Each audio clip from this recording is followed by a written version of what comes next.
doing today? I'm very well. I'm aligned and feeling very balanced. You? Okay, can you give me some balance, please? Okay, I receive it. All right. But one of the things that really stood out to me is really there's just this level of fearlessness. And I really wanted to know for you, after immersing yourself into this character and learning more about the Marleys, like, how have you learned to kind of conquer fearlessness after this project?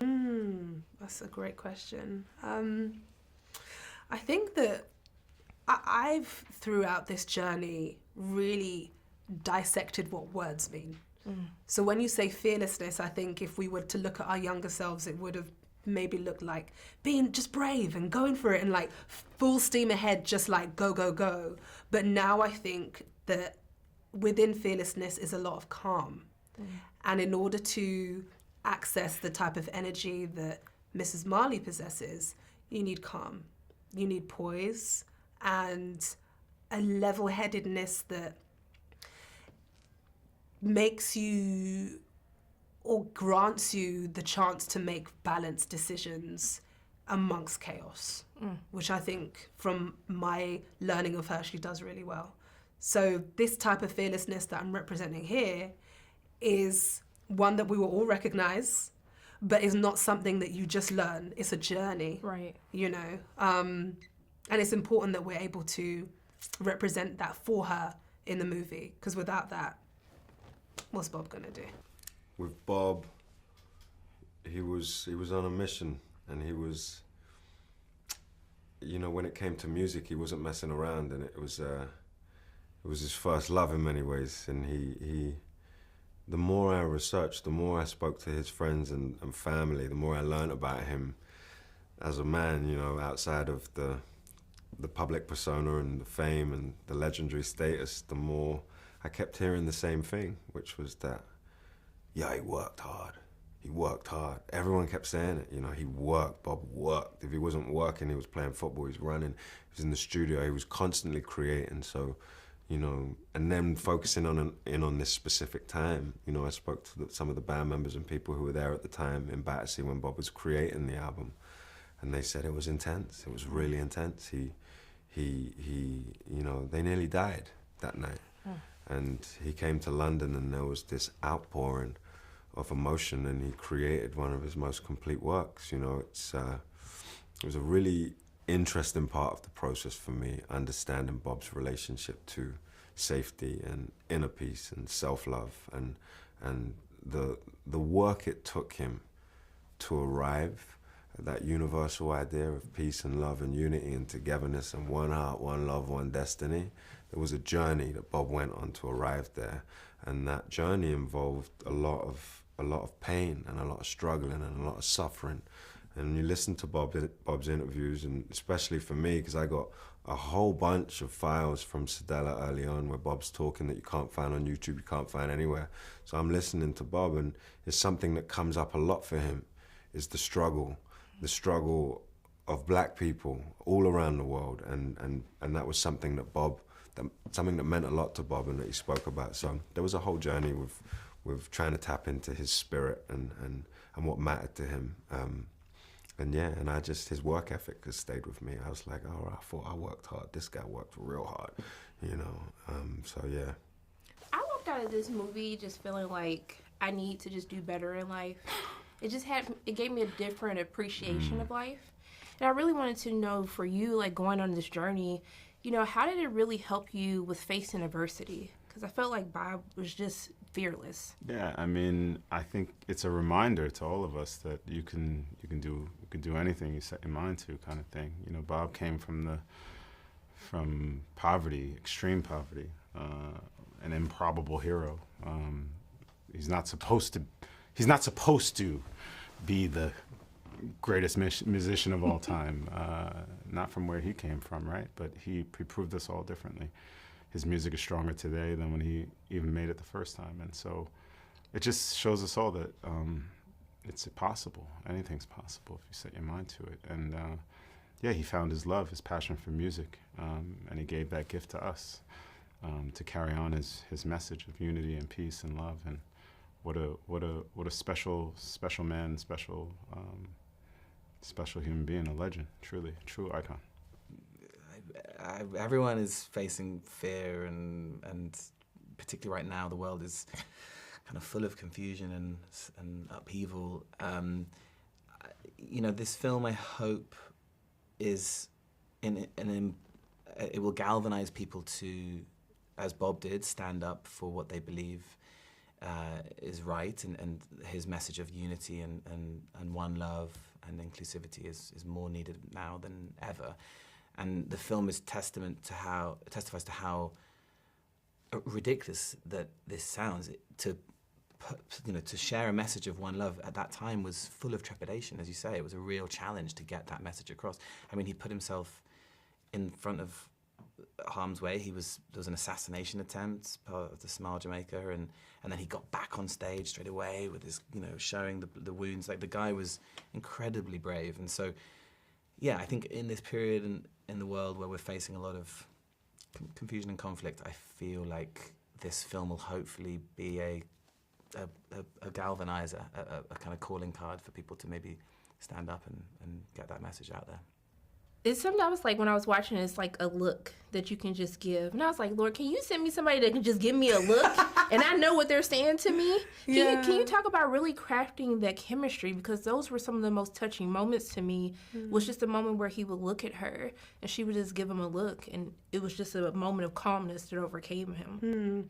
It's two-pronged. One, I respect Kingsley so much. I've been a fan of his work for so many years. Working with him was one of the most beautiful experiences of my career. So committed as an artist. But also, I really wanted there to be this deep spiritual connection that the Bob and Rita that we're going to learn in this movie have, that will enable you to just look, almost like a mother looks at their child like... That's what I wanted, but not in a reprimanding way. Right. In a kind of, I see you way. I see you here, I see you spiritually, I see all of you. And when you feel less than, I got you. So that's what the looks were. In my opinion, that's what the looks were for me. I was like, Lord, I see what you're doing for others. Do it for me, okay? It's coming. Okay? Lashana and I met 7 months before we started, and we spoke a lot about that. We spent 6 months building the relationship, and we did. We said, how can we try and convey this feeling of unconditional love without explicitly, stating it, that when they're not speaking, that's when it's most powerful. And so we had a lot of time to think about it, and Lashana and I, by the time we got to set, we'd had 7 months of talking already. So we were in a strong place from the beginning, and and we sort of built our roles together, and with the family, and with Bob's friends, and Rita as well. She's a producer on the film, and she had a huge part in the process. Were there any challenges, having this physical and spiritual transformation? I mean, just learning the guitars was tricky, but no, a joy. I enjoyed. I don't want to turn him off. Yeah, it's easy to get stuck into him, and he's funny. He's so funny. So listening to him, you just go on walks for hours and listen to him, and listening to his music is just joyous. A lot of it didn't feel like work. It just felt like a process that was intense and ongoing, but it was something that I really wanted to do, I mean, I like that there's not only focuses on a certain point in time. I like that it's not like a cradle to grave. It kind of gives you time to actually get to know who he is.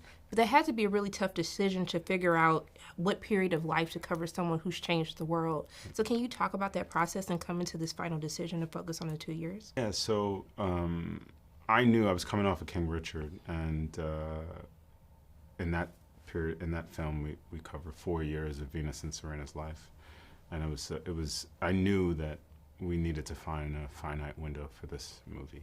Like you said, I was not interested in doing cradle to grave. It's too much story to try to pack in, not enough time to sink into any one thing.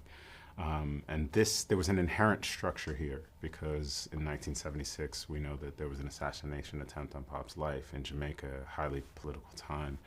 And that can break anybody, but it didn't break Bob. It made him only stronger. And he goes on and creates Exodus, arguably the greatest album of the 20th century. So a rich period of musical creation, musical genius. Bob also, it was the start to Bob's health decline, but he returns to Jamaica in 1978 for this political moment, to bring these two political sides together in peace and prosperity. And so there just felt like an inherent structure of what was happening to a man at that particular time in his own country, which felt like maybe he was still searching for something. He felt like there was not enough time left, and so yeah, I think it just, the story told us what it needed to be, rather than us telling it. And obviously we flashed the early moments in his life, but it's really to support that A story, and I feel like it captures the essence of who Bob was, what his message was, movement of Ja people. That's what it is. His message is still getting out. And this film is just another vessel for that. You get to work with the family. It's very rare that you get to have so much buy-in with the family for this story. So what has that process been like, working with the children? And also, too, even some of the other musicians' kids are in this movie as well. Yeah, no, I mean, look, Ziggy's like big brother, so it was amazing. And he just loves film, which is great. I mean, who would have thought? Grammy artist himself just loves movies. He loves action movies. So he's like, let's make it exciting, So it was cool. It was cool to just hear his thoughts and be around him, his energy, his spiritual guidance. I felt like I had Bob on set. So when you're with the family, you feel like, I'm getting Bob, I'm getting all this, getting so much of Bob. And that was amazing because, whether it's their cadence, the way they walk, the way they handle themselves, their character, their nature, their ferocity, it was something that guides the process in a lot of ways. Helps the crews, it helps the cast, helps them feel at ease that the family's supporting something. Because it doesn't feel fake or false or artificial. They're going to tell you, no, my dad wouldn't do that, or he wouldn't walk like that. They know, they're very protective of those things, which they should be. That's their dad. One of the things that I like about your characters, they're very under the radar, just kind of in the background, but try to, he's done so much to make sure that, Bob Marley and his group, can rise to fame. And I want to know for you, who are some of those people that believed in you early on in your career? My Chris Blackwell, you mean? My kind of cheerleader from the side. Well, there were some really important people. I mean, I was part of this youth theatre when I was in my early teens, and this wonderful woman called Mary Tate, she kind of had my back and enthused me with this love for theatre, and then various teachers and directors along the way. And I worked with a wonderful director called Richard Wilson very early in my career, and he was really important in terms of just trusting stillness, and he used to say, stop acting, just be open, and stop shouting. People don't shout, people just exist. And so I owe a lot of people a lot. I mean, more recently, Sally Wainwright, who wrote this TV show called Happy Valley, which I did, she entrusted me with this insane role, and that was massive in terms of my career and proving to people that I was willing and up for the big transformative journey. So I've got a lot of people. My agent, my amazing publicist who's here right now. I'm very lucky to be surrounded by good people. But what was that moment for you where you felt like, okay, this is what I needed to really understand who Rita was? There are a couple of moments in the film which I won't give away, but I knew that I needed to, with all the layers that I'd found throughout the shoot, I needed to go 10 notches deeper in order for me to really let her roar, because she's genuinely a kind of lioness that I haven't seen before. And I know that we have incredible, beautiful Black women actresses around the world who roar in their own way. When you're playing a real character who is like how Mrs. Marley is, I had to find something else. It had to come from my big toe up. And I know my mum is very similar to Mrs. Marley. I have aunts who have a level of strength that is indescribable. Her one is so special and so intricate that I needed to let that sing. That had to be at the forefront of my portrayal of her. I just want to thank you so much for taking time out of your day to speak with me. I'm doing nothing but sitting in love and light your way, and I hope you have a great rest of your day. Thank you so much. I'm taking it Thank and you. gifting it also okay, back I'm to going you. to receive it, okay? Receive I it. receive You it. got it.